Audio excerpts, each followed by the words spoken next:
know I do. From pre-rolls and disposables to CBD bath bombs and creams, Lex Wellness Kentucky is a quality source of hemp-based products. Inspired by nature, lab-tested for purity.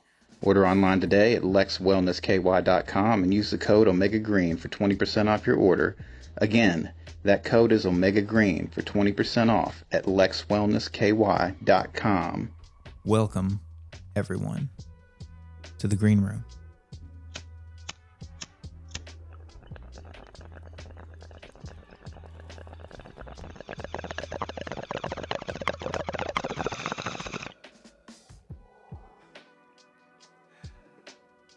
What up, everybody? What's up, Omega? Oh, not shit. So, today in the Green Room, we are going to be talking about the subject of greed. Generally,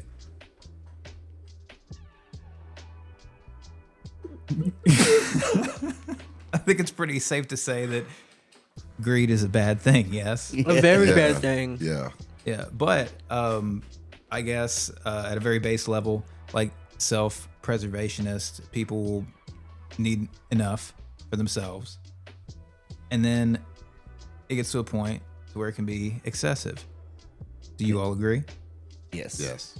Yeah, I can see that. Now, my thing, just like anybody else from the outside would be asking, is where is the line? Especially being in the system that we're all raised in, living within, where is the line between, say, being prosperous, getting, what you're due, and over off that cliff to just having way more than you need or you could ever even potentially spend, you, the next 12 generations of your family, etc.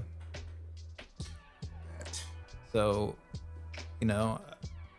what do you all think about that? Where would you say the line is? That's a tough one. And is it philosophically bad to expect people who have earned X amount more than they could ever use and they just decide to sit on it or do fuck all with it? How can you be mad at them for not spending their money? Exactly. So, but that therein goes the question is like, well, if everybody else around is dying, society is crumbling as a result of, say, you hoarding something. Somebody gonna get their beach.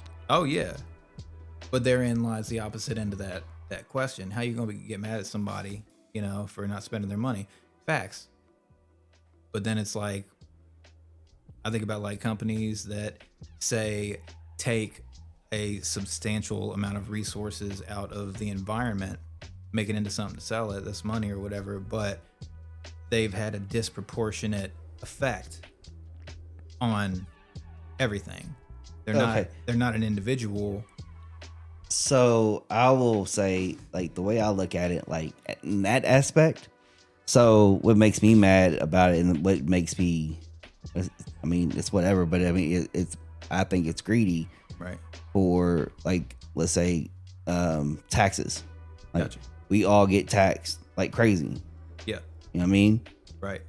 But like you said, those billionaires and millionaires, Right. they get tax cuts to where they rarely pay a dime. Yeah. They get to duck it. Yeah. So that's where the greed lies. Like, Yeah, because somebody has to carry that burden. And Yeah. if it's not them, then guess who gets to pay those bills? no. All right. And I guess in their own way, they try to be like, well, we could just cut stuff that we quote unquote don't need, to make up for the difference.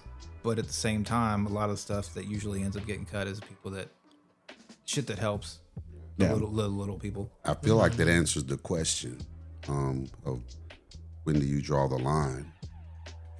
It sounds like what we're saying is when you sell out your integrity. That's when you have to start thinking about, or even when you get to the stage of just thinking about it, like, I'll screw him. I got up by my bootstraps. He needs to do the same. When it becomes that, when it starts there, then now you can feel like somewhere down the line, he's not going to care even worse. It's going to get us stronger and stronger. The greed is going to get so strong that now, you selling out your integrity. The little man doesn't matter, and you're not going to care that you get a tax break and the little man is, you're not going to care. So somewhere in there, when you can feel your integrity slipping away, that's where you should draw the line. Yeah. To me, because you wasn't, unless it was handed to you, and I understand it's a dog eat dog world, and so you gotta, it's competitive, but you can still play fair and get and get a win, Right. Or be mad they will take, let's say, you're a billionaire, they're going to take a few million, but you go ahead and you give that few million to the politician. Right. Yeah. You know what I mean? Instead of helping out the country, that's what you do. Yeah, it's like you cut deals and And then cut the programs Or that are you take keeping that us above millionaire water. and skip country and go live with that million, bitch. What? like, nah, they're not gonna give up that honey pot, bro. Like, Honey, they're gonna I stick am. around. Let me get a hold of a meal. I'm Yeah. out of here. I mean, I'm kind of like, if you have a disproportionate effect on your surroundings and community, it is your responsibility to make sure that all of those communities have what they need, at least, if not much more. Yeah. So as far as that goes, I'm like, yeah, I feel that. I mean, it's like I said, like I always said, there's room for everybody to eat at the table. yeah, You know what I mean? That it doesn't have to be class. It doesn't really. I mean, you just gotta help. Like, it's about giving people. It's not like that- it's paying not it that there's- forward. You know what I mean? Yeah. Like help the people out to where they can go learn how to fish and catch their own fish. You know what I mean? Instead of just be like, oh well, we give you a little bit of fish. You know what I mean? Yeah, just a little bit. Yeah, just a Slice little bit. off But the we're fish. gonna take some of it back too. You know what I mean? So, like, help, like, let us know how to feed our families, or you know what I mean. So it just Yo, Javi, pop quiz hot shot. In 2024, how much was the average CEO compared to worker pay ratio? Millions. Okay. It had to be millions. Well, in cash money, but like ratio wise, it was 285 to 1. So CEOs Damn. got paid 285 times more than their average worker. damn. Wow. And according to the Economic Policy Institute, EPI.org, CEO pay declined in like 2023, but it has soared 1,085% since 1978. Wow.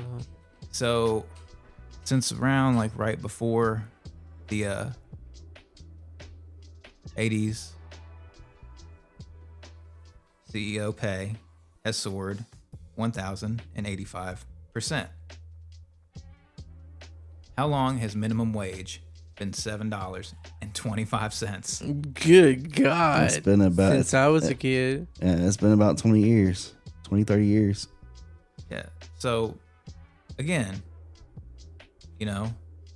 not knocking people who do their thing, get a business, build themselves from nothing, even though technically you don't ever really build yourself from nothing because it takes other people, it takes teams, it takes cooperation, networking, plenty of things. You need other people. And it gets to a point to where, I don't know, it's just too much. It's unsustainable. The greed is unsustainable. Yeah. Oh yeah. I mean, greed just definitely ain't sustainable because if I expect because in the rule of business, you gotta have something to say. You gotta have something for the customer. Yeah. If the customers can't pay, then Yeah, you ain't selling shit. you're not selling nothing. Well, also, what's done in the dark is going to come to the light because greed is going to make you do some foul shit. It's going to make you. It's when you get to a certain point, especially if you succeeding, now you're feeling untouchable, and now it becomes like becomes like a disease to you. Like, I just got to keep making this money. Because there's some, you know, you might get a conscience. You might say, you know what, I need to get out before I get caught. Let me stop what I'm doing. And then when you stop, it feels like you're bored. You know, the excitement is gone. Yeah. The thrill is gone. Yeah, the thrill is gone, man. And so that's what drives the greed, the thrill. Because you've seen those scammers, and then you know they for 3 years they scammed up to $100 million and get caught on some bullshit. You know, like you could have stopped at 200 million. Yeah. You know, why you got to go for 500 million? And then you always hear them say, oh, they just they decided to just do one more score. Just one more score. Man, please. 100 mil? And you and you can walk away and not get caught? You know, I'm not saying you're not going to get caught. You know, if they could eventually, but by then you're pretty well safe. Well, even outside of that, like even gambling, Yeah. same deal. You know, Yes. it's like how much is enough? Yeah. It digs. Yeah. Hey, if I hit anything, I'm done for the day. 'Cause What you I just said. got lucky. What you You said. see them over Right in there on the- your same level. So, yeah. But no, I get it. I mean, you go casinos and just see people just Yeah. or at a roulette table stacked with chips, and they go bet all in, and they lose everything. See, you shouldn't have done that. Should just walked away. Should just walked away, man. Yep. Got to know when to quit. Yep. But No, no. When to walk away, Mm-hmm. know when to run. Period. Got to count. But I'd say most money. people that I've known are usually like, if I have enough to sustain myself, take care of my family, you know, and live a life that is not stressful, that's enough for most people, Yeah, you know. And it's interesting to see just generally where we're at. It's a very human thing, but at the same time, I kind of like to think that eventually we'll pull ourselves around the bend. You know what I mean? yeah. Yeah. You would hope, Yeah. but like you said, there's always gonna be greed. There are always gonna be people that's gonna be greedy, Exactly. and it's just a time of when we outlast them. Yeah. And You know what I mean? Or finding we ways can we to can mitigate it. we can overrun, or not even overrun, but just outgrow them. You know what I mean? Because right now, like you said, there's more of them than there are us. I mean, there's a bunch of us, but the money they have to the money we have, Yeah, exactly. It's disproportionate. yeah. Plus, So then you have the people in power that has the influence and the weight. that's what I'm saying. Like it's to fight to block the change. yeah, like Yeah. that. Like there has to be more people like us in those positions to where. But that's also another reason why I'm kind of optimistic, not in the immediate future, but saying that like things are cyclical. Humanity has patterns we follow, and there's trends. So it's like it has to get worse before it gets any better. So that's not obviously like greed's never going to go anywhere, but being able to come to realizations about it and then find ways to mitigate it. It's a long process, but here we are. And That it's like Cha said in previous episodes, like you got to have the people in power that actually have integrity. that would be nice. Like that's what it is. You know what I mean? Facts. Like they have to have the integrity themselves. Like that's hard to find with people because Yeah. most of them will just tell you what they what you want to hear, and then they don't do nothing. Oh yeah. Well, we'll leave it at that. Thank you for your thoughts, gentlemen. Yeah. Thank you That was a for good listening. question. That was a good question. Omega, he always brings it. He always brings it. Makes you think. Makes you think. Yes, sir. Ha ha. Ha ha. Ha ha. Well, thank you for stepping into the green room once again. Season 2. We're back, baby. We're back. We're back, baby. Yay, yay. All right, and we will see you soon. So, from me and all the homies, we will see you later. Bye. Peace. Deuces.